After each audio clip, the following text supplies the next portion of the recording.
kulan wacan wanaagsan qiyaarta qiimaha ee qadarinta mudan meel kastoo dunida dacalay daafidaad ka joogtaan wacan wanaagsan waqti kastoo idin tahay maalin wanaagsan habeen wanaagsan duhur wanaagsan galab wanaagsan wacan wanaagsan waqti kastoo idin tahay inta wadayaal Kenya ayaa dhamaan dalka Afrika hadaba Afrika waxay ka kooban tahay 55 wadan sidaan wada ognahay Kenya ayaa dhamaan dalka Afrika u ogolaatay in visa la'aan ay ku soo gali karaan dalkooda laakiin markii laga reebo labo wadan Soomaaliya iyo sidoo kale Liibiya waxay Kenya ay tiri waxay ku soo galayaan fiiso hadaba qodobka koowaad ee barnaamijkeena ayaan ku dul istaagi doonaa daawada marka hore soo dhawow qodobka labaad ee aan ku soo qaadan doono isla barnaamijkeena duulimaadadii garoonka aadan cadde maalinkii labaad wax diyaarad u baxday gobolada dalka malahan hadaba waxaan ogeyn xukuumadda Xasan Sheekh Maxamuud ama xukuumadda Ra'iisul Wasaare Xamza Cabdi Barre in maalinba maalinka ka dambeeyso wax kasta lagu sameynayo wax la yiraahdo lacag kordhis hadaba maxaa ka jiro duulimaadadii gobolada dalka ee diyaaradaha ay aadi jireen iyo caqabada imaaday in diyaaradihii ay duulimaadadii ay sameyn jireen ay inta badan ay war-saxaafadeed ay ka soo saaraan in ay shaqeynaynin laga bilaabo inta ay xukuumadda ay ka soo saareyso wax macquul ah hadaba labadaas qodob ayaan ku dul istaagi doonaa ee marka hore daawade haddii aad ku cusub tahay channelka YouTube-ka ee Man Official fadlan YouTube-ka subscribe saaro si aad u noqotid daawadaha koowaad ee muuqaal walba aan soo dhigno u daawado xagga Facebook haddaan naga daawanaysin follow dhaho muuqaalkana like saar hadaba intaan u guda gelin warbixintaas oo dhameystiran iyo sidoo kale qodobada aan dul istaagay adiga muuqaalka daawanaysid sidee u aragtaa in Kenya ay Soomaaliya ay bahdisho oo waliba si official ay u bahdisho xitaa wax ay si hoos u soo sheegtay ama si hoos ay u soo gudbiso maaha dhamaan caalamka ayaa nala yaaban in Soomaaliya ay tahay meel qalalaasa badan ay tahay meel amnigeeda la isku haleyn karin ay tahay in ay fiisaha ay ku soo galaan Kenya waa hadii qofka muwaadinka uu soo aadayo Kenya bila fiisa la'aan soo gali karo hadaba inta badan waxa ognahay dalalka kale oo Afrika aan la mid nahay in ay bila fiisa la'aan ay ku soo galayaan sida aan wada ognahay Kenya hadaba waxaan filayaa bahdilka birmada Xasan Sheekh u soo jiiday qaranka meesha uu maanta u wajahayo iyo xaaladda uu wajahayo ayaa maanta keentay in Kenya ay ugu jeesto in Kenya sida ay rabto ay naga yeelato aan ku bilowno Kenya waxa ay soo saartay oo aan la gabad lahayn oo si toos ah ay u soo marisay wasiirkeeda arrimaha dibadda Kenya waxa ay sheegtay Afrika wadamada Afrika waxaan ogeyn inta badan in lagu gali jiray wadanka Kenya fiiso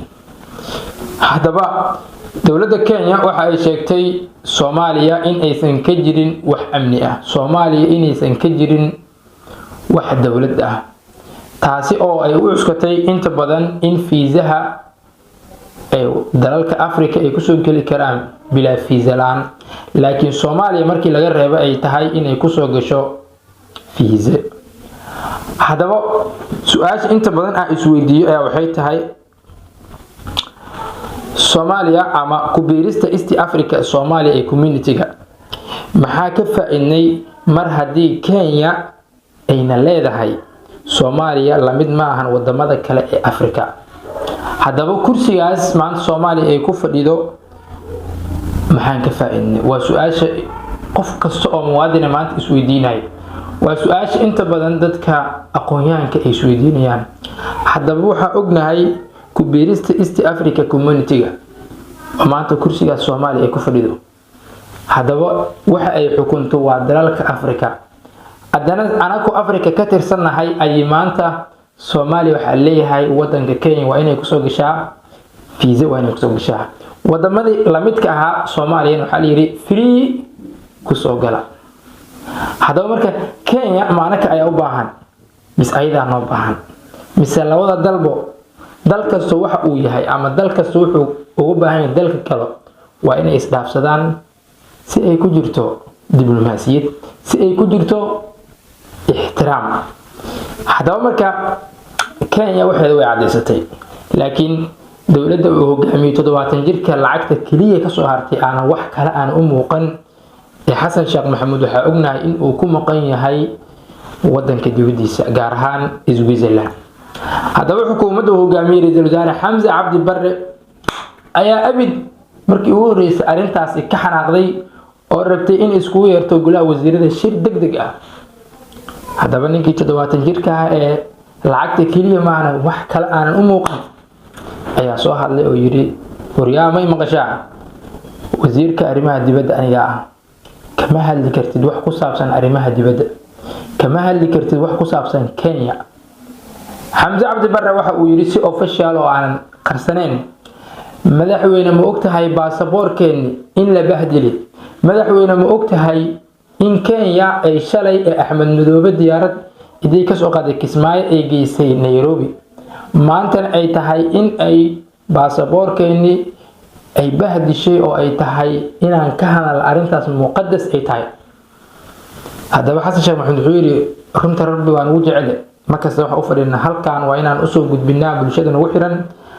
waxa ka jira xaqiiqda dhabta ee dawladda federaalka Soomaaliya iyo xogii ugu dambeeyay inaan halka idinku soo gudbino ay tahay shaqadeen iyo warbixinta inta badan halkaan idinku soo gudbiyo.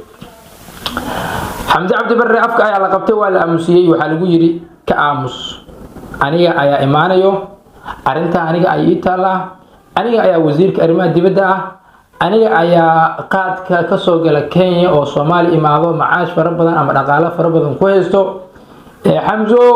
Xamzo taada u toro ka aamus ka gaabso. Xamza Cabdi Barre hore waxa idinku sheegay inuu yahay la heeste يعني aanan u bisleen shaqadiisa aanan ka soo bixi karin shaqadiisa marka uu damacay inuu shaqadiisa uu ka hadla ama uu gorgortan uusan ka galin afka la qoona leeyahay mushaarka adeerka iska fiirsay meesha maqaar sar ayaa ku tahay aayarko iska joog. haddaba marka Xamza Cabdi Barre goliis wasiirada uu isku yeeray way baaqdeen. haddaba qodobkaas halkaas aan uga harno aan u imaano qodobka labaad ee isla barnaamijkeena waxaan ognahay maalintii labaad in duulimaadkii gobolada dalka diyaaradaha u kala gooshi jiray in ay xiran tahay in shirkadaha diyaaradaha ay cabasho ay soo dhigeen ama warqad ay soo dhigeen ay ku muujiyeen in canshuurta lagu kordhiyay diyaaradaha aysan xamili karin canshuurta ay sheegtay dawladda oo muddo bishaanba soo daba jiitimayay ay dhaheen anaga ma qaadi karno muwaadiniinteena shirkadaha marka hal ogaada way awoodaan in ay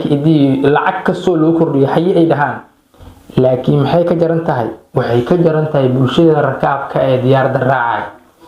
shirkadaha hay'adii dhahaan tigidh kasta ay waxay saari karaan lacagihii la tusaaray balse shirkadaha taas way diideen waxay dhaheen muwaadiniinteena ama rakaabkeena ayaa anaka u naxeenaa ma yeelino canshuur kordhin dambo ma yeelino in dawladdan ay sida ay rabto inaga samaysato waxa ay shirkadaha oo isku af ah ku wada hadlayaan ay dhaheen waa joojinay shaqadii aan ka helnay garoonka Aadan Cabdi waa joojinay bulshada Soomaaliyeed ee gobolada dalka aan u kala qaadi jirnay meel kasta ay ka rabaan waa joojinay. haddaba maalinkii labaad ay waxay maraysaa in bulshada Soomaaliyeed ay ku go'doonsan yihiin qaarkood gobolada dalka qaarkood ay ku go'doonsan yihiin magaalada Muqdisho qaarkood dhibaatooyin fara badan ay ka haystaan inay isbitaallo soo aadaan qaarkood laga yaabo in xaaladaha duruufaha ay u saamixi weyso inay wadooyinka soo maraan oo diyaaradda ay u xayiran yihiin. haddaba dalkan yaa mas'uulka ah dalkan waxaa mas'uulka ah oo u dhaartay oo kitaabka gacanta u geliyay 70 jirka odayga ee Xasan Sheekh Maxamuud. Xasan Sheekh Maxamuud maalinkii talada uu kala wareegay farmaajo iyo maanta heerka uu maray dalka waa kala labo maalin iyo habeen isku mid ah waa maya waa kala labo ana kule waxaan ogahay isla sanadkan gudihiisa in isla shirkadaha diyaaradaha maanta cabashada ah ay sidaan kala cabasho u hayeen oo ay joojiyeen shaqadii u hayeen bulshadii oo ay dhaheen anaka shacabka ayaa u tureynaa lacag kasto aad ku dartaan waa haye waa dhigi karnaa anaka tigidhka ayaan raacin karnaa laakiin markii madaxa la isla galay oo muddo asbuuca uu garoonka Aadan Cabdi dadkii kuwa badanaa oo safra ay joogaan ayaa Xamse Cabdi Barre iduu soo orday xafiiskiisa ka soo dhex orday oo imaaday garoonka aadan cadde waxa uu isla markii amar ku bixiyay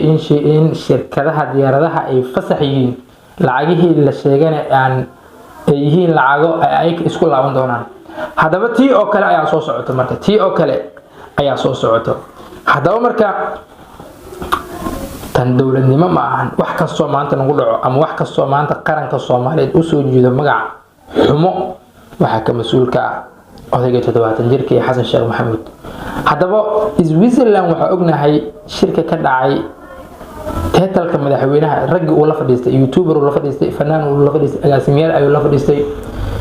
hal nin oo isku teetal yihiin oo la fadhiistay ma jirto kaliya halkaas dhaqaalaha uu aaday iyo dhaqaalaha ku soo baxay wax isla abadan ma hadaba intaas ayaan kusoo gabagabeynayaa warbixinta muuqaalka haddii aad nala socotay daawada kun iyo kow jeer oo ku maasan tahay haddii aad horey noola soconne channelka waa channelkaada ee YouTube-ka subscribe loo soo ku noqdo muuqaal walba oo soo gaartid Facebook haddii aad naga daawanaysid follow dhaho si aad u noqotid daawadaha koowaad ee soo gaaro muuqaal